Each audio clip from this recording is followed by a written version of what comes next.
आनंद लोग प्रतिदिन के जीवन का में स्वागत है। मुझे खुशी है कि आज आप आए। मैं सच में विश्वास करती हूँ कि आप शिक्षा का आनंद लेंगे। मैं सोचती हूँ कि कई बार अक्सर हम ये सोचकर थक जाते कि हम हमेशा युद्ध करते हैं, परंतु खुश खबर यह है कि परमेश्वर का वचन कहता है कि युद्ध आपका नहीं परंतु उसका है। मुझे ये दोहराने दें, युद्ध आपका नहीं है परंतु परमेश्वर का है। हमारे साथ बने रहें, संदेश अपने अंदर गहराई में ले लें और परमेश्वर के विश्राम में प्रवेश करें। दूसरा इतिहास अध्याय 20 पद 1 से 4 तक।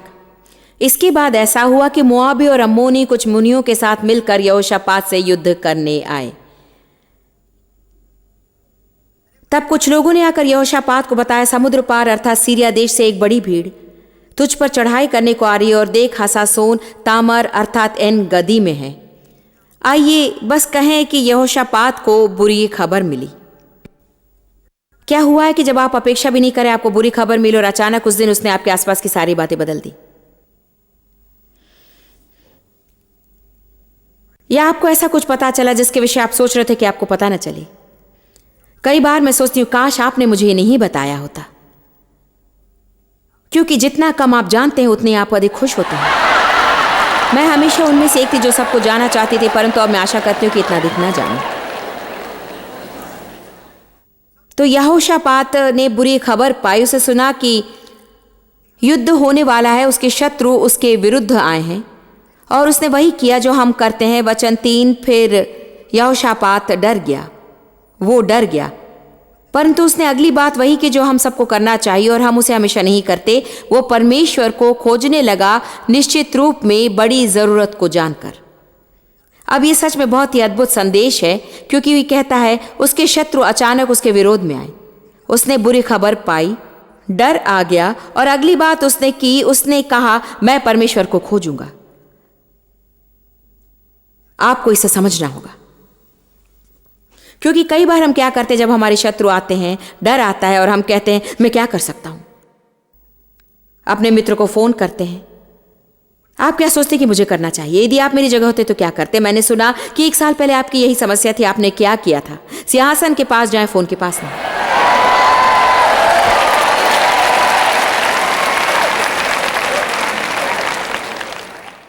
फिर जब आप सिंहासन के पास जाते हैं, यदि परमेश्वर के फोन के पास जाएं तो जाइए।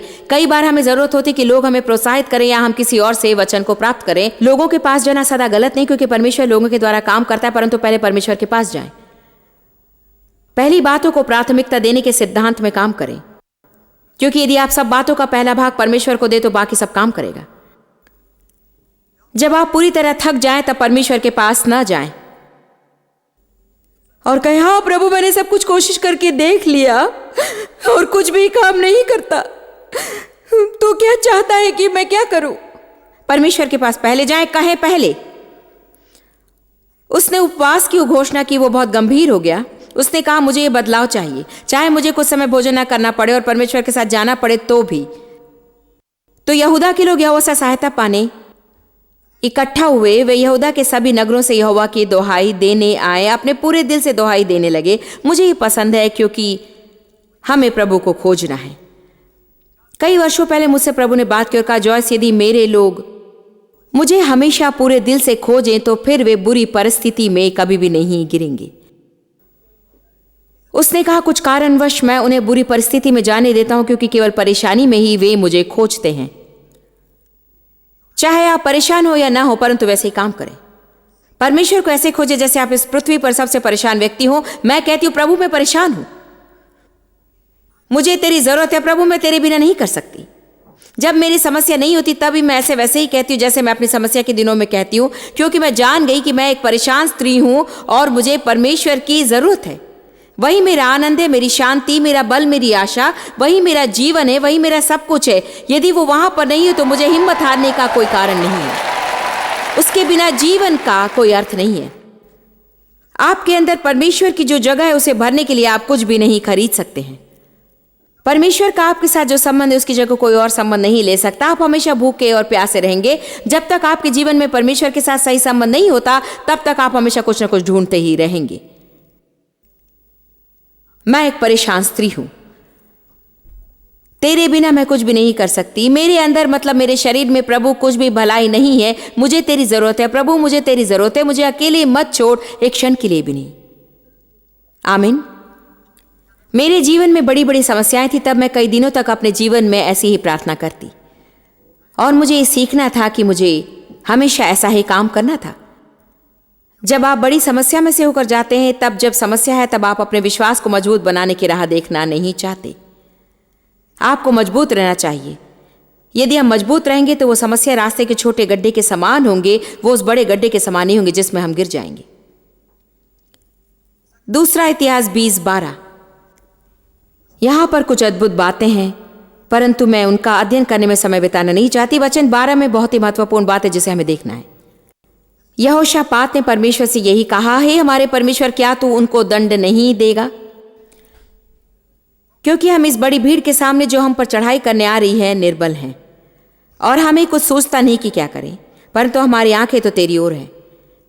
इस विशेष वचन में वो अपनी परेशानी शब्दों में बता रहा है। परमेश्वर के बिना वो अपनी पूरी परेशानी बता रहा है। हमें वो करना है, हमें उसे शब्दों में बताना है। हे परमेश्वर, तू मेरे शत्रुओं से निपट ले। उनके विरुद्ध मेरे पास कोई शक्ति नहीं है प्रभु। मैं नहीं जानती कि क्या करना है। मैं इस बात का अनुमान नहीं लगा सकती कि क्या करना है, क्योंकि मैं जो कुछ करूंगी वो काम नहीं करेगा। जब तक परमेश्वर घर को ना बनाए तब तक बनाने वालों की मेहनत बेकार है। तेरे बिना मैं कुछ नहीं कर सकती प्रभु। मेरी दृष्टि तुझ पर है और जब तक तू मुझे ना बताए कि क्या करें, मैं तेरी राह देखूंगी, क्योंकि मैं नहीं जानती कि क्या करना है। मैंने जो कई वर्षों तक किया उससे ये पूरा अलग था। मैं हमेशा ये जानने की कोशिश करती कि क्या करें। क्या आपने कभी कुछ करने की कोशिश की?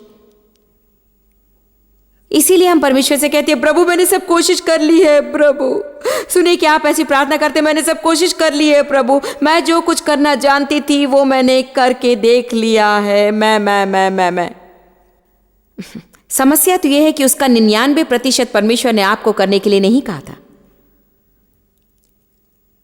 हमें प्रभु की राह देखने से शुरू करना चाहिए, प्रभु को खोजने से शुरू करना चाहिए। हम उस खिलौने के समान है। परमेश्वर ने मुझे ये उदाहरण बताया था। मेरे नाती पोती के पास ये छोटा खिलौना है और ये मैकेनिकल रोबोट्स है और वे उसमें चाबी भरते हैं। हम भी बिल्कुल वैसे हैं। आप उस खिलौने में पूरी चाबी भरते हैं और वो शुरू हो जाता है। हम जब अपनी योजना के साथ शुरू करते तब हम ऐसे ही होते हैं। हम हमारी योजना से काम करते हैं, हमारे मित्रों को बताते हैं और शैतान को डांटते हैं। हम सहमत होते हैं और शुरू हो जाते हैं। जानते थोड़े समय के बाद में वो खिलौना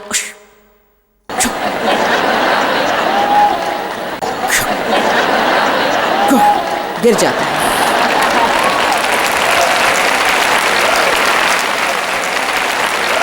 हम अपनी योजना के साथ शुरू करते हैं, परंतु जल्दी हमारी शक्ति खत्म हो जाती है और हम कहते हैं, मैं नहीं जानती कि तू क्या चाहता है कि मैं क्या करूं प्रभु। मैंने सब कुछ करके देख लिया और कुछ भी काम नहीं करता है। मैं हिम्मत हार गई।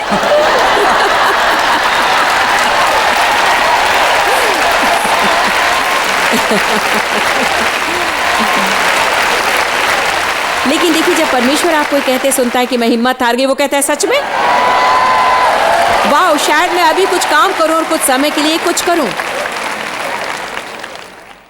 सामान्यतः जानते जब आप हिम्मत हारते तो क्या कहते हैं? हाँ प्रभु, यदि तू कुछ न करे तो कुछ भी नहीं होगा, तो मैं हिम्मत हारता हूं। मैं आज आपको सच्चाई बता रही हूं।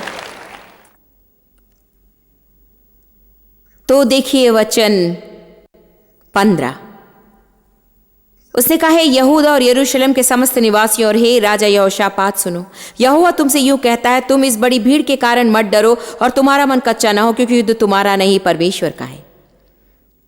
आज किसी को अपने जीवन भर के वचन के रूप में लेना होगा।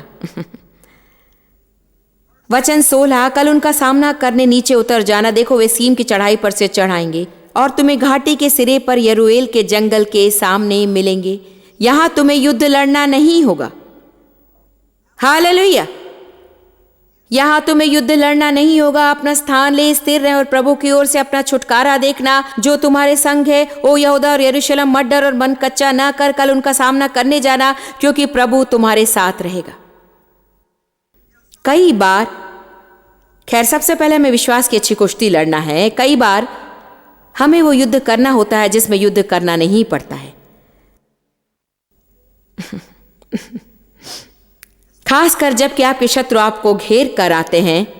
यदि किसी ने आपका झूठा न्याय किया है या गलत उपयोग किया या बुरा व्यवहार किया या गलत व्यवहार किया, तब हमारी परीक्षा होती है कि हम सीधा उनके पास जाए और उन्हें सीधा कर दें। मैं आपको एक या दो बात बताऊंगी। हम वहां ऐसा व्यवहार करते हैं, जब हम घर पहुंचेंगे तो मैं तुम्हें एक या दो बातें अच्छे से बताऊंगा।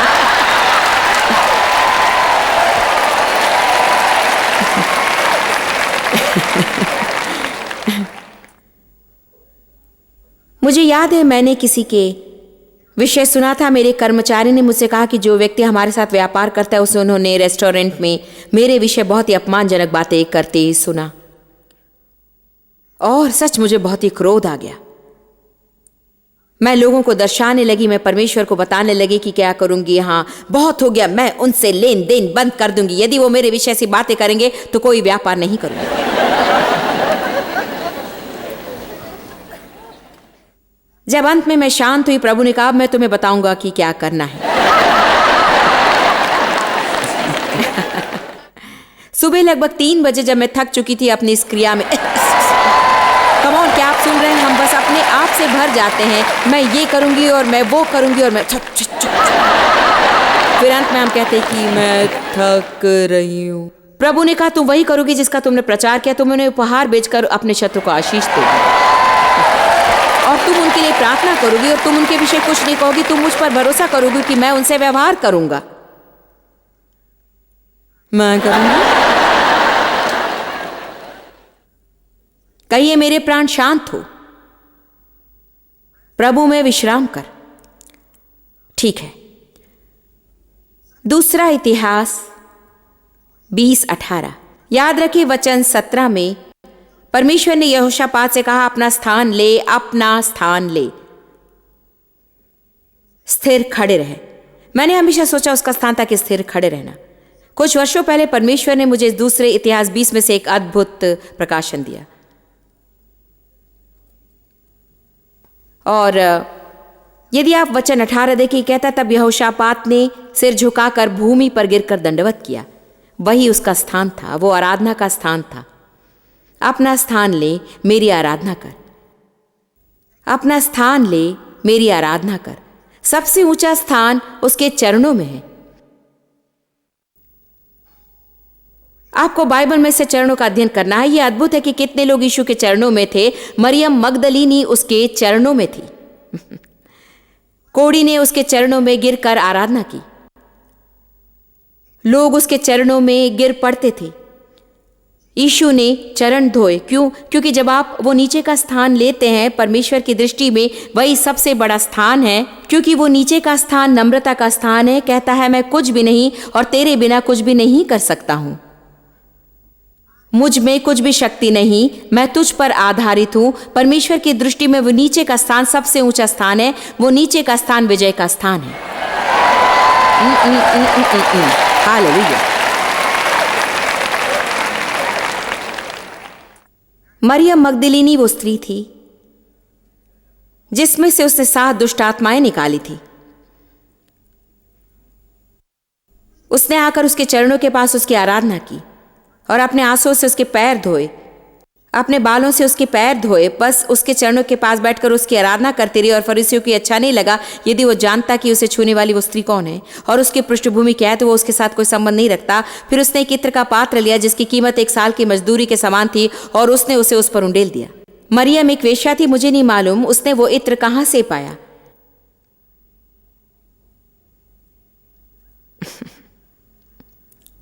इससे धार्मिक लोग क्रोधित हो गए।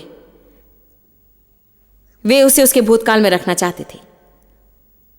उसका दिल बदल गया, परंतु वे उसे नहीं जानते थे। वे अभी भी वो कैसे थे उसे याद कर रहे थे, परंतु यीशु जानता था कि वो बदलाव आया है। आमीन।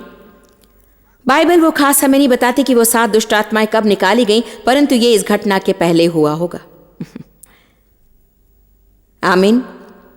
वो यीशु के पास उसकी आराधना करने गई कि उसके एक चरणों में दंडवत करे, क्योंकि उसने पहले ही उसके जीवन को सामर्थ्य रूप में स्पर्श किया था और वो वहां और मदद की आशा करते हुए आई और उसने उससे कहा, तुम्हें क्षमा किया गया है, शांति में जाओ और पाप मत करना। ये फरीसी क्या सोचते उसके विषय चिंता न करना। मैं तुम्हारा दिल जानता हूं। मरियम यीशु की सेवकाई में उसके साथ यात्रा करती, उसकी सेवा की, उसकी देखभाल की। मरियम क्रूसीकरण के वक्त वहीं थी। वही वो पहली स्त्री थी जिससे उस स्वर्गदूत ने उस खाली कब्र में बातें की थी। मरियम वो पहली स्त्री थी जिससे यीशु ने बातें की थी। उसने कहा, जाकर कह, मुझे लगता है कि यह प्रचार मेरे लिए है।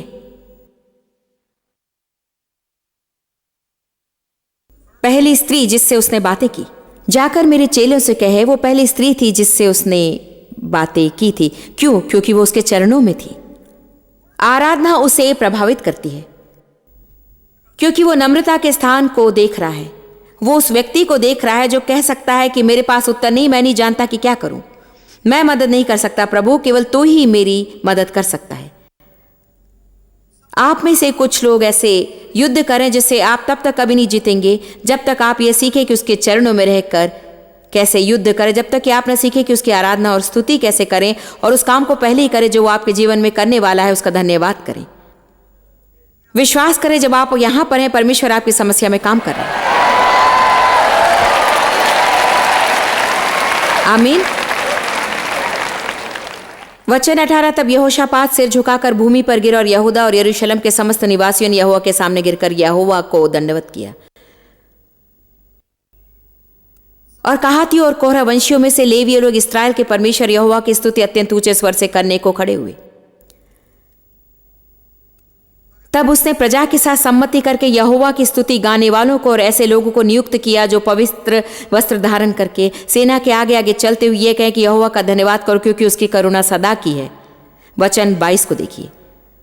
और जब वे गाने और स्तुति करने लगे, तब यहोवा ने यहूदा पर चढ़ाई करने वाले उन अम्मोनियों, मोआबियों और सेईर की पढ़ाई के लोगों के विरुद्ध घात लगाने वालों को बैठा दिया और उन्होंने एक दूसरे को नाश किया। ये तो बहुत ही अद्भुत है। स्तुति से शैतान गड़बड़ी में पड़ता है। जब वो आप पर अपना सबसे उत्तम हथियार फेंकता और आप स्तुति करते और गाते और आराधना और धन्यवाद करते हैं, तो वो कहता है कि क्या, हाँ हाँ, क्या क्या क्या क्या, हाँ हाँ। तो वे इतनी गड़बड़ी में गिर गए कि शत्रु एक दूसरे को मारने लगे। शत्रु एक दूसरे को मारने लगे। हमें प्रभु पर भरोसा रखना है। आपको कुछ समय राह देखना होगा, हम सभी को देखना है।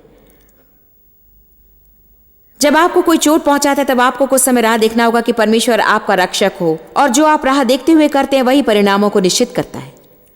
जंगल का व्यवहार इस बात को निश्चित करता है कि आप जंगल में कब तक रहेंगे। समझ रहे ना? आइए आज हम अपने साथ ईमानदार हो कि हम कैसे काम करते हैं, हम क्या करते हैं, हम क्या करते आए हैं। हमेशा अपनी योजना से काम करने से हमेशा निराश होते हैं, या हम यीशु के चरणों के पास गिरकर आराधना करते हुए कहते हैं मैं इसके विषय कुछ नहीं कर सकता, परंतु तू कर सकता है। प्रभु मैं तुझ पर भरोसा रखता हूँ, तुझसे प्रेम करता हूँ, तेरा धन्यवाद करता हूँ। अब आप अपना विश्वास अब मिलाएं। अब विश्वास, आप यदि आज विश्वास करेंगे तो परमेश्वर के विश्राम में प्रवेश कर सकेंगे। इब्रानियों 4 कहता है अब परमेश्वर काम कर रहा है। अब यदि आप सुबह उठकर भिखारीपन की आदत से बाहर आए तो आप प्रोत्साहित होंगे।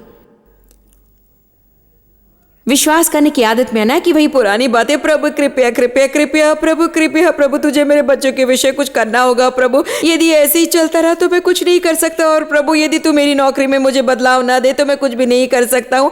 मैं तुझसे कहता हूँ प्रभु मैं इसे सह नहीं सकता, तुझे ही कुछ करना होगा। ओ प्रभु तू कब काम करेगा? तू काम क्यों नहीं करता है प्रभु? कब प्रभु, कब, क्यों प्रभु, क्यों?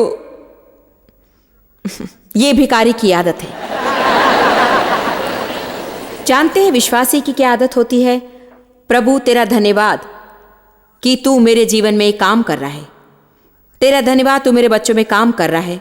मैं इसके कोई चिन्ह नहीं देख रहा हूं प्रभु, परंतु मैं जानता हूं कि तू काम कर रहा है, क्योंकि मैं जानता हूं कि तेरा वचन बिल्कुल ही सत्य है। मैं जानता हूं प्रभु तू मनुष्य नहीं कि झूठ बोले। मैं जानता हूं प्रभु कि तू मेरे जीवन में काम कर रहा है और मैं प्रगटीकरण अवश्य देखूंगा। ये शायद आज हो और शायद ये कल हो और शायद ये अगले वर्ष हो, परंतु मैं जानता हूं प्रभु कि जब मैं राह देख रहा हूं तो तू मुझे मजबूत रखेगा और जो मुझे करना चाहिए उसके लिए तू मुझे अनुग्रह देगा। और आज भी तू मुझे मेरी परेशानी में तसल्ली अवश्य देगा। आप में से कितने फर्क देखते हैं? भिखारीपन की आदत और विश्वासी की आदत में बड़ा फर्क होता है। हम विश्वासी हैं, ना कि भिखारी। जब आप गोलियत के पास आते तो आप क्या कहते हैं? आपके मुंह से क्या बाहर आता है? क्या आप भविष्यवाणी कर रहे हैं कि ये कैसे होगा, या आप केवल शैतान को ये सारी बातें करने दे रहे हैं? हालेलुया। भजन संहिता 37:1 कहता है, कुकर्मियों के कारण मत कुढ़ और न कुटिल काम करने वालों से ईर्ष्या कर। वचन 2 प्रतिज्ञा है, वे घास के समान शीघ्र ही सूख जाएंगे, हरे पौधों के समान वे मुरझा जाएंगे। अब हमारा जल्दी और परमेश्वर का जल्दी ही एक ही बात नहीं है।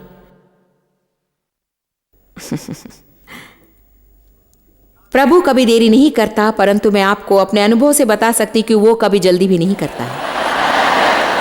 आप जहां तक जा सकते वहीं तक वो आपको ले जाएगा। भरोसा रख, आधारित हो, भरोसा कर, शाश्वती रख और भलाई कर। ये बहुत ही महत्वपूर्ण है।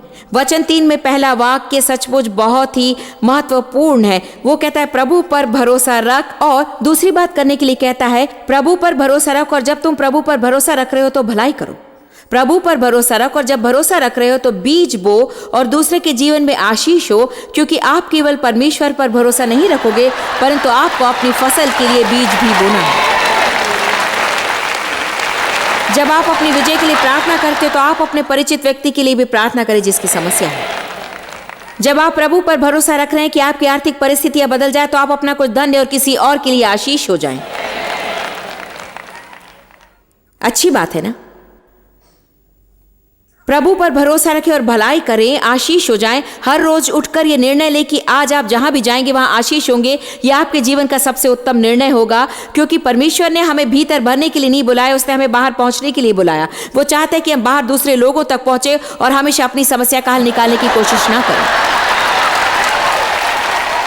प्रभु पर भरोसा रख और भलाई कर। वचन 4, परमेश्वर में मगन हो और वो तेरे मनोरथों को पूरा करेगा। उसके चरणों में रहे। परमेश्वर से मांगे कि वो अपनी भली इच्छा और कृपा के चिन्ह आपको दिखाए, जिसके विषय कल हमने देखा था। कहिए प्रभु, मैं जानती कि तू मुझसे प्रेम करता है और मैं अपेक्षा करती हूँ कि तेरे प्रेम के चिन्ह मैं अपने जीवन में देखूंगी। परमेश्वर आपके लिए जो छोटी मोटी बातें करता है उसका लेखा जोखा रखे, चाहे वो ऐसी सामान्य बात क्यों ना हो कि पार्किंग की जगह पर सबसे सामने की जगह आपको क्यों ना मिल जाए। सुनिए वचन 5, अपने मार्ग उसे सौंप दे। अपने मार्ग उसे सौंप दे, तुम छोटे चाबी वाले खिलौने। अपने मार्ग परमेश्वर पर छोड़ दें, अपनी हर एक चिंता उसी पर डाल दें, उसी पर भरोसा रख तो कौन सब कुछ करेगा? वही सब कुछ करेगा। यदि परमेश्वर हमारी विजय हमें लेने दे तो हम उसकी महिमा लेंगे, परंतु जब वो हमें पूरी रीति से थक जाने देता और हम जानते कि हम इसे नहीं कर सकते और हम जितनी कोशिश करते उतनी गड़बड़ी में गिरते हैं, अंत में अपना भरोसा परमेश्वर पर रखते हैं। मैं आपको बताऊं, जब प्रभु काम करता है तो वो बहुत ही उत्तम होगा। हम एक गवाही हैं और हम तो मानो जैसे ये परमेश्वर है। आप विश्वास नहीं करेंगे कि प्रभु ने क्या किया। मैंने सब कोशिश कर ली और कुछ नहीं हुआ। मैं आपको बताऊं प्रभु ने क्या किया।